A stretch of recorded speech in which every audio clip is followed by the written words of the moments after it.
Bonjour, rebonjour. Merci à tous pour votre participation à ce jeudi TI. Nous sommes là pour vous parler d'un vaste et ambitieux projet mené par Terre Innovia qui s'appelle FILEG. Alors, les cultures de soja, de lentilles, de pois, de févrole, de pois chiches permettent de diversifier les cultures tout en réduisant les intrants et l'apport d'azote, ça tout le monde le sait.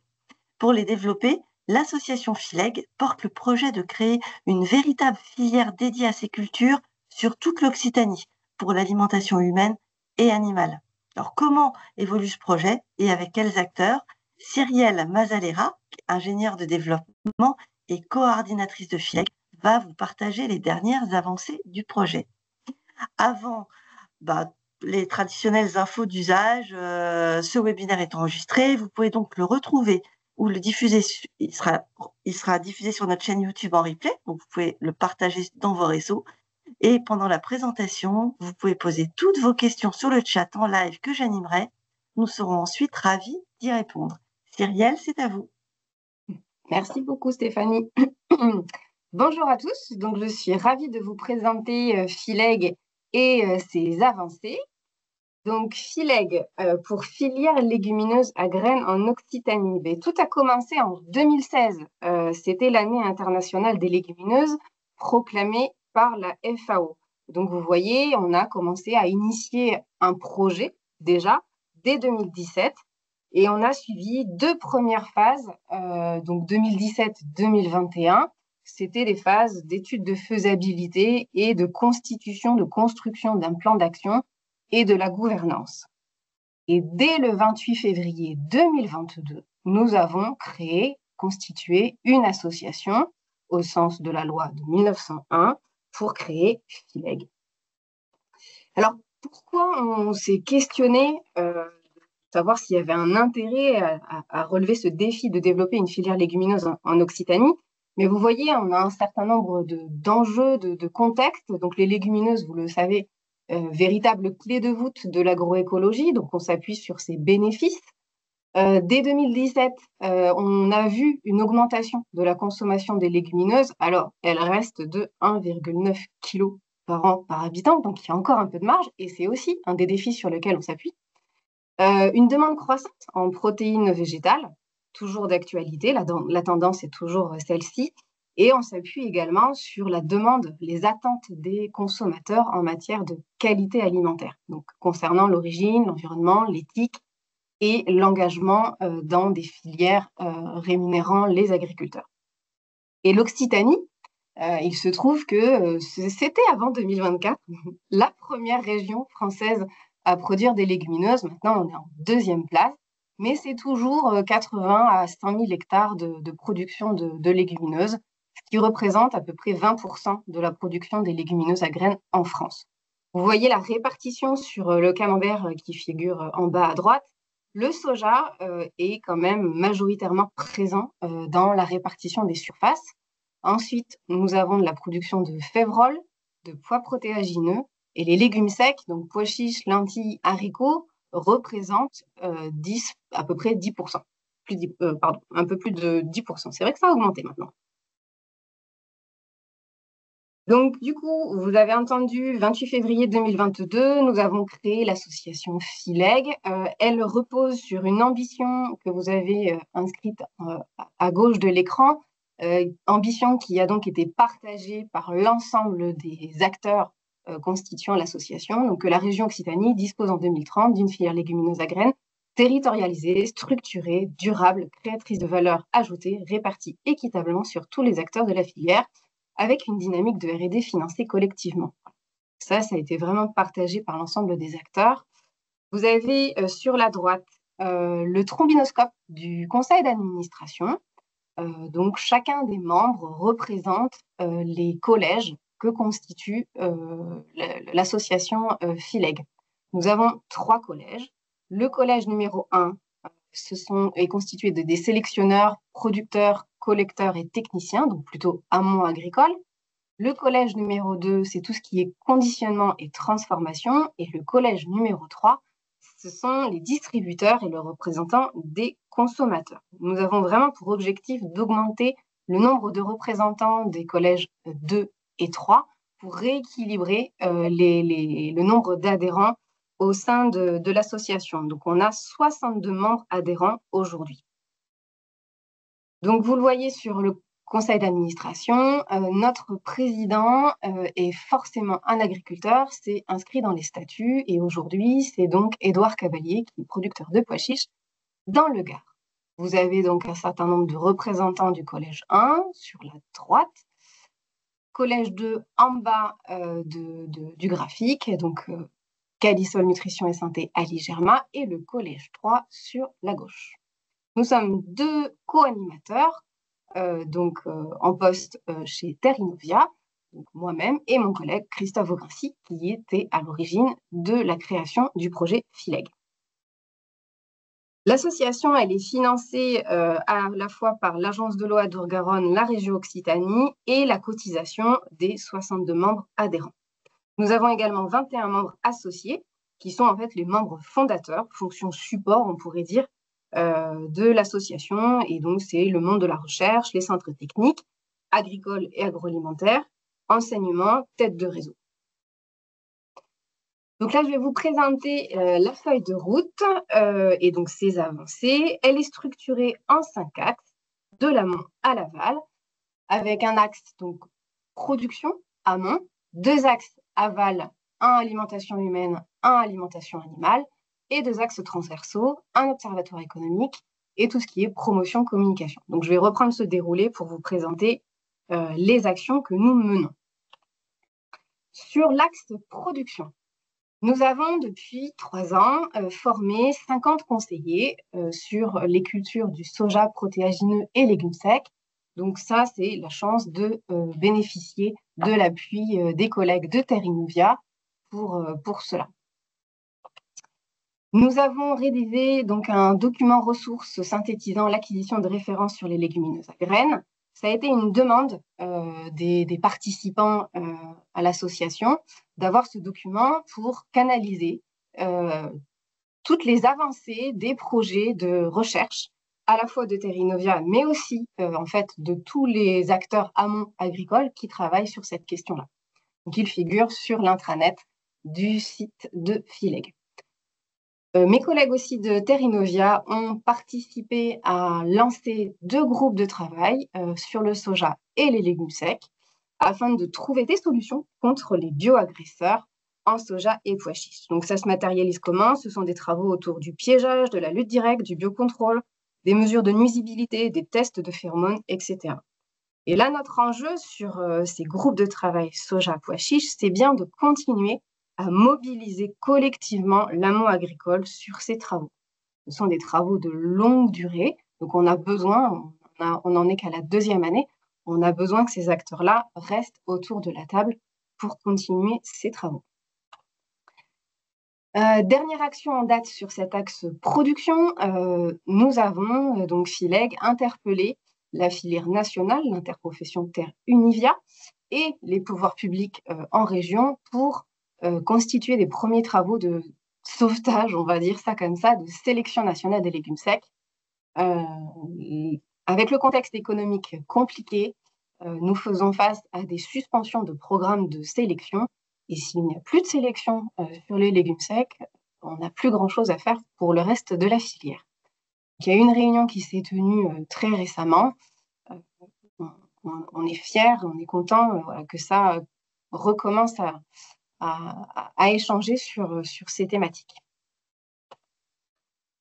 Premier axe de l'aval, donc l'axe alimentation humaine, nous avons plusieurs travaux en cours. Nous travaillons avec la restauration collective, on a constitué un groupe de travail avec son plan d'action que vous avez sous les yeux. Donc, je n'ai pas le temps de détailler toutes les actions, mais première action, c'est en fait faire une étude de marché pour mieux comprendre le segment particulier de la restauration collective en Occitanie avec ses spécificités territoriales. À chaque fois qu'on fait un groupe de travail, ça c'est l'action 2, on fait une démonstration culinaire pour intégrer des nouveaux produits qui nous viennent de nos adhérents. Action 3, par exemple, on a commencé à créer un parcours ludopédagogique, et vous avez des photos devant vous pour vous montrer qu'on fait des ateliers du champ à l'assiette avec les collégiens et les écoles élémentaires, toujours pour sensibiliser aux légumineuses. Action 5, nous y veillons à chaque fois.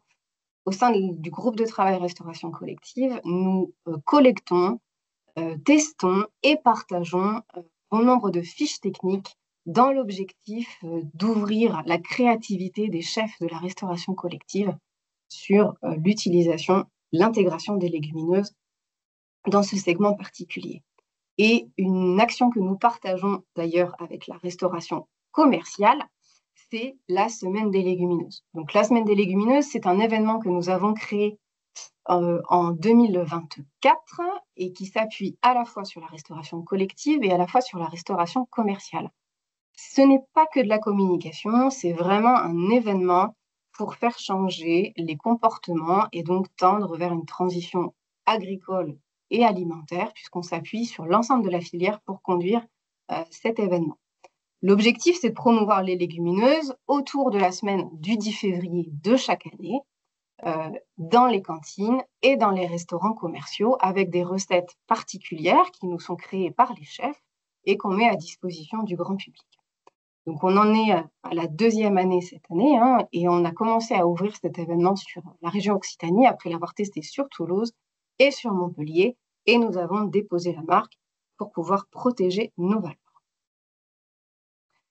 Autre action dans l'axe alimentation humaine, nous travaillons sur la filière farine, et donc là, avec un certain nombre de partenaires, donc toujours Terrinovia, le Centre technique agroalimentaire, le CTCPA, Idali, qui nous aide à piloter les axes aval, l'INRAE et Moulin de Soré. Moulin de Soré est un minotier sur Montpellier que l'on appuie pour tester des farines mixtes à base de légumineuses, mixtes donc blé et légumineuses, et surtout de faire intégrer ces nouveaux produits farines auprès de ses clients que sont les boulangers, pâtissiers et traiteurs. Donc ce projet vient tout juste de commencer, je ne peux pas vous en dire plus. Autre action sur l'axe alimentation humaine, le projet Pulse Process qui lui s'intéresse à l'apertisation. La première phase a été pilotée par le CTCPA et son objectif c'était de tester des échantillons issus de la région Occitanie, un peu partout, donc pois chiches et lentilles, pour comprendre le comportement de ces légumineuses à l'apertisation. Un des résultats, c'est de voir que si le pois chiche se comporte bien avec une qualité satisfaisante, à l'issue de ce process, la lentille, c'est tout autre chose. On a seulement 20% des lots qui ont été qualifiés d'acceptables. Donc maintenant, il faut comprendre pourquoi la lentille a une mauvaise aptitude à la fertilisation. Est-ce que ce sont les variétés utilisées en Occitanie? Est-ce que ce sont les conditions pédoclimatiques, les conduites de culture ou de récolte? C'est à suivre. Deuxième axe aval, on travaille sur l'alimentation animale, donc avec l'autonomie protéique des élevages. Nous visons en fait à démontrer que l'autonomie protéique des élevages a une valeur. Et cette valeur, on cherche à la faire intégrer auprès des bouchers, en 2 mots, la boucherie, le monde de la boucherie, et d'autres acteurs de l'aval. Donc là, comment on s'y prend? On est en train de mener une étude. Vous avez l'intitulé à droite. En quoi l'autonomie protéique est-elle créatrice de valeur? Et cette étude, on fait des entretiens auprès de la profession, des éleveurs, volailles, jeunes bovins de viande, bovins lait, ovins, et également acteurs de l'aval, pour déterminer comment cette autonomie protéique peut créer de la valeur. Premier axe transversal, l'observatoire économique. Donc là, nous avons aussi un certain nombre d'actions. La première action que nous avons réalisée donc en 2024, par exemple, c'était l'étude Ostritra pour identification des outils de stockage, tri et transformation. Donc là, c'était une étude réalisée avec le cabinet Ceresco, qui est un bureau d'études indépendant en France et qui est membre associé de FILEG, dont le but, c'était d'obtenir une cartographie des outils de stockage, tri, première et deuxième transformation pour les débouchés alimentation humaine et animale sur le périmètre de la région Occitanie. Donc là, on a plusieurs livrables, une base de données complète des acteurs, nous avons des schémas de chaîne de valeur, Donc, le webinaire et le support de l'étude est disponible dans l'espace adhérent aussi du site internet de FILEG. Il y a une cartographie aussi publique qui est mise à disposition sur le site internet où vous pouvez filtrer et chercher les opérateurs qui sont proches de votre bassin. Cette étude nous a également donné un certain nombre d'enseignements. Ces enseignements nous donnent aujourd'hui des clés pour les prochaines actions à mener. Par exemple, le maillon tri dont on dispose en région Occitanie doit veiller à un traitement particulier pour faire monter en compétence nos opérateurs de tri. C'est un exemple. Autre action, depuis 2 ans, nous publions 2 brochures, donc une macroéconomique, une microéconomique. Sur la macroéconomique, ce sont les surfaces, les rendements, les utilisations des fabricants d'aliments du bétail et les prix payés producteurs qui sont montrés dans cette publication. Et pour la partie microéconomique, c'est une analyse des données comptables qui nous sont fournies par le CERF France et qui délivre les résultats comptables sur les 3 campagnes antérieures à la date de publication de la brochure. Donc là, on a les rendements, les prix de vente, les marges brutes et également les charges opérationnelles. Petit focus sur cette partie microéconomie. À chaque fois, on étaye les données microéconomiques par un paragraphe expliquant les faits de campagne pour contextualiser et expliquer les résultats. Ce qui nous incombe aujourd'hui, là, ces mois qui sont en train de passer suite justement à l'étude Ostritra et puis à la publication annuelle des brochures macro et microéconomiques, c'est la question du prix, de la construction du prix et de la répartition équitable de la valeur dans la filière. C'est pour ça que nous avons accueilli l'été dernier un stagiaire, Auguste Bréavoine, sur cette question-là. Et nous sommes actuellement en train de finir 2 4 pages récapitulatifs. Donc, un qui s'intitulera sur les modalités de construction des prix payés aux producteurs et qui revient sur cette construction et sur les outils incitatifs pour construire ce prix dans les contrats. Et justement, le deuxième 4 pages reviendra sur les rôles et usages des contrats dans les filières légumineuses en Occitanie.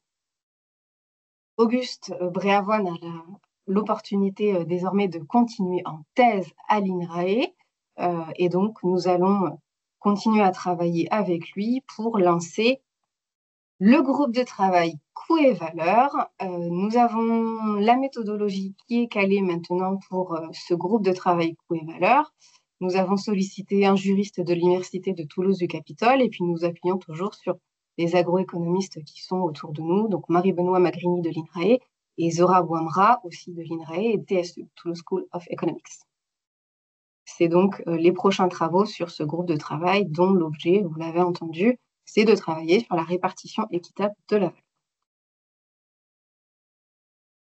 Les projets de territoire, autre action sur la partie observatoire économique. Donc, nous avons trouvé le besoin en fait d'offrir un canal particulier de diffusion pour les collectivités qui souhaitent créer des filières légumineuses dans leur territoire. C'est pour ça que nous avons créé un groupe de travail PAT, Projet alimentaire de territoire, dans lequel nous redistribuons donc les informations sur les formations aux légumineuses qui sont produites dans l'axe production, l'étude des outils de stockage, tri et transformation et également les autres éléments de l'observatoire économique. Nous avons un suivi particulier justement sur ces filières intra-régionales pour les aider et puis avancer et garder un œil cohérent sur l'Occitanie. Et enfin, dernier axe, donc la promotion et la communication. Donc, nous intervenons à la demande sur les colloques, les salons, les assises, comme vous voyez en décembre 2024, les assises territoriales de la transition agroécologique et de l'alimentation. Nous avons également créé avec une designer un espace légumineuse pour les salons régionaux, donc 100 mètres carrés de légumineuses et de filières légumineuses de la sélection jusqu'à la consommation. Et puis, nous diffusons tous nos messages à cette occasion. Nous avons été sur le Salon international aussi de Paris cette année et nous avons eu la chance de recevoir le trophée du Conseil national de la résilience alimentaire pour la catégorie ressources et biens communs. Et enfin, on a toujours notre mode de communication interne, donc site internet, réseaux sociaux, newsletters, et donc différents médias auxquels nous répondons. Donc Fileg, c'est un projet qui a été initié dès 2017, donc dans le sud-ouest de la France, mais maintenant, il y a des projets un peu partout en France, dans les autres régions. Donc, vous pouvez peut-être retrouver un projet qui est proche de chez vous et puis avoir une intégration dans ce projet comme nous, on peut le faire dans le sud-ouest en Occitanie. C'est Terunivia, l'interprofession, qui anime la démarche nationale de structuration de ces filières. Et puis, si vous voulez nous contacter, nous poser des questions, voilà nos coordonnées, donc notre site internet, fileg.org, l'accès à la newsletter et puis nos mails de contact.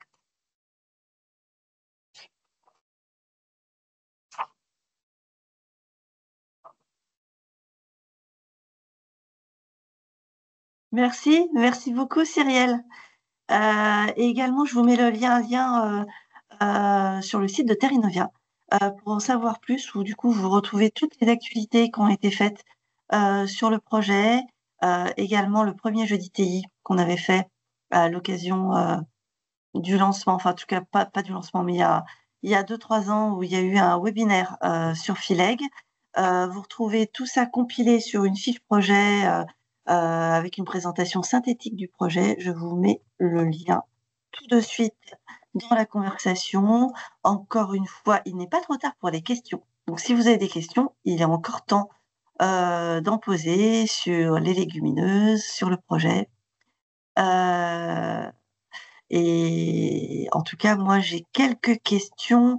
Alors, ma première question, c'est, vous avez réalisé une étude pour identifier les outils de stockage, de tri et transformation qui sont présents en Occitanie. Quels sont les grands enseignements de cette étude?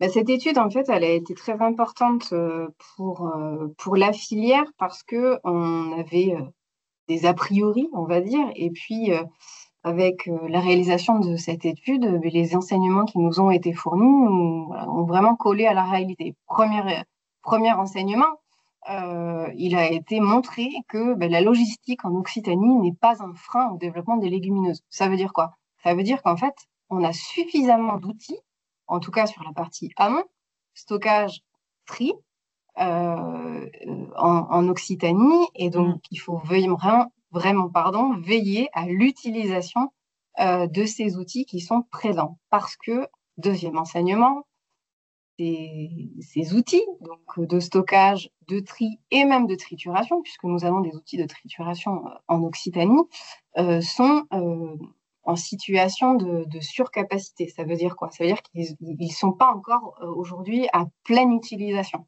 Et donc, si on ne les utilise pas, on risque de détériorer le modèle économique de ces outils. Et donc, vous l'avez vu dans la présentation, il peut y arriver à avoir des fermetures d'outils, ce qu'on ne veut pas absolument. Autre point, nous avons aujourd'hui un défaut d'offres en légumineuses à graines. Et donc là aussi, ça affecte beaucoup les outils qui sont présents et qui demandent à être utilisés à efficience.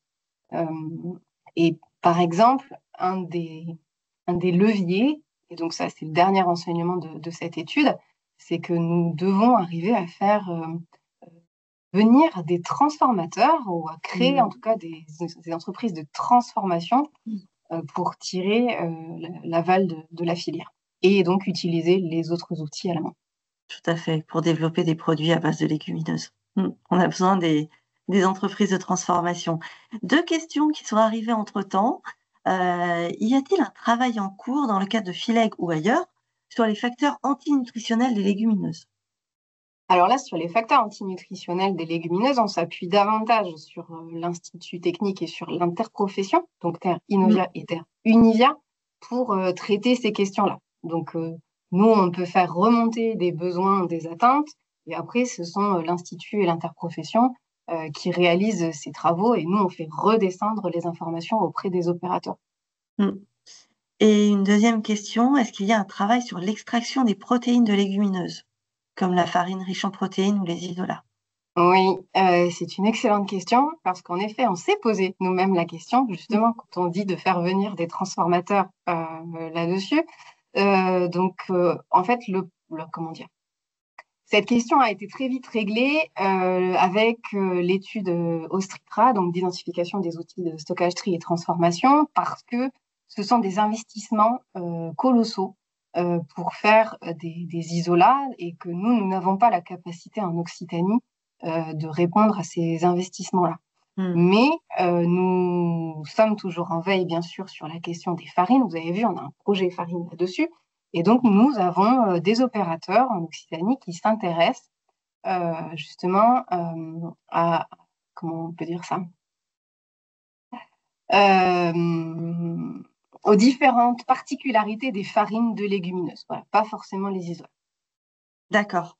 Et alors, sur la même thématique, est-ce qu'il y a également des farines non mixtes de produits issus de l'Occitanie Non, pour il n'y en a pas. Il y en a pour pas les des farines allergiques non au mixtes. gluten? Oui, il n'y en a pas des farines non mixtes, tout simplement parce que notre volonté à chaque fois dans Fileg, c'est de faire avancer la recherche. Donc, on s'appuie sur la littérature et les travaux de recherche précédents. C'est pour ça qu'on travaille avec l'INRAE, avec le CTCPA. Et ces travaux-là, en fait, ont déjà été conduits, notamment par le CTCPA. Donc, les farines non mixtes, j'imagine que c'est farines exclusivement légumineuses, si c'est ça derrière la question. Et donc, il y a déjà eu des travaux là-dessus, conduits par le CTCPA. Oui, Oui, c'est voilà, ça. je m'en doutais. Et donc, c'est pour ça qu'on n'a pas pris, cet axe-là. Très bien. Merci beaucoup, Cyrielle. Une autre question. Ces outils sont-ils, de TECO, ces outils sont-ils effectivement utilisés pour répondre aux exigences qualité des transformateurs? Autrement dit, les conditions de stockage sont-elles souvent prises en compte par les opérateurs de stockage? Traçabilité, question d'allergènes, question de durée de conservation. Eh ben, merci aussi, Teco, pour cette question, parce qu'en effet, quand on parle de stockage, on s'est rendu compte que le stockage aujourd'hui des légumineuses demandait des particularités et vu les quantités minimes de toutes ces particularités, en fait, les cellules de stockage aujourd'hui ou même les big bags et puis le reste de la chaîne n'étaient pas forcément adaptés. Donc, ça fait partie des bonnes pratiques, en effet, à diffuser sur l'ensemble des opérateurs. Très bien. Alors moi, j'ai 2 autres petites questions. Vous avez publié chaque année des brochures macro, microéconomiques. Est-ce que vous avez des difficultés particulières pour recueillir les données? Oui, cet observatoire économique et notamment sur sa partie microéconomique nous demande beaucoup de travail et nous fait un peu nous arracher les cheveux. J'explique. On se fournit, donc c'est le CERF France qui nous fournit les données microéconomiques et nous, CERF France et Fileg, faisons face à des difficultés d'hétérogénéité dans la qualité des données reçues. Les raisons. Il y a très peu de comptabilité analytique qui sont effectuées dans les exploitations. Alors, je pense que je n'ai pas besoin de préciser que c'est en Occitanie, je pense que c'est peut-être un peu partout en France. Et donc, s'il y a peu de comptabilité analytique, nous, on ne peut pas extraire jusqu'à la marge brute, et c'est pourtant ce qui nous intéresse, et notamment pour le groupe de travail coût et valeur, puisque ça va être une donnée d'entrée pour constituer ce groupe d'échange. Ensuite, on a des faibles effectifs aujourd'hui dans nos échantillons. Donc, on est toujours à la recherche d'avoir des données, des exploitations qui réalisent ces comptabilités analytiques et qui travaillent du coup avec le CERF France pour nous fournir ces données. Et donc, si on n'en a pas, en fait, le CERF France est obligé de réaliser des entretiens et des calculs spécifiques et le coût de la donnée est exorbitant et ne nous permet pas, à nous, petites structures avec un budget plutôt, voilà, plutôt faible, Modeste. de Oui, pouvoir accéder à ces données. d'accord. Et enfin, dernière question, quelles sont vos priorités pour 2025-2026 au Ouais. niveau des actions que vous voulez Donc mener? là, on vient de terminer la première feuille de route triennale, Mmh. et donc on s'apprête à commencer la prochaine, donc feuille de route 2025-2027. C'est la même feuille de route avec une certaine continuité, bien sûr, encore plus ambitieuse que la première. Et la priorité qui est donnée, donc, c'est la répartition équitable de la valeur avec ce groupe de travail coûts et valeurs. Et c'est grâce à celui-là, on va dire, qu'on va tenter une approche auprès des acteurs de la grande distribution, puisqu'aujourd'hui, vous l'aurez peut-être remarqué, ils ne sont pas autour de table. Donc ça, c'est notre prochain chantier. Très bien. Merci beaucoup, Cyrielle. Merci à tous pour cette participation à ce Jeudi TI. Je vous rappelle, vous pouvez avoir accès à pas mal d'informations sur ce projet, sur les légumineuses à graines en Occitanie, sur le site internet de Terrinovia, dont je vous ai mis le lien, également sur le site internet de Fileg. Et je vous souhaite une très belle après-midi. Merci à tous et à très bientôt. Merci. Merci beaucoup.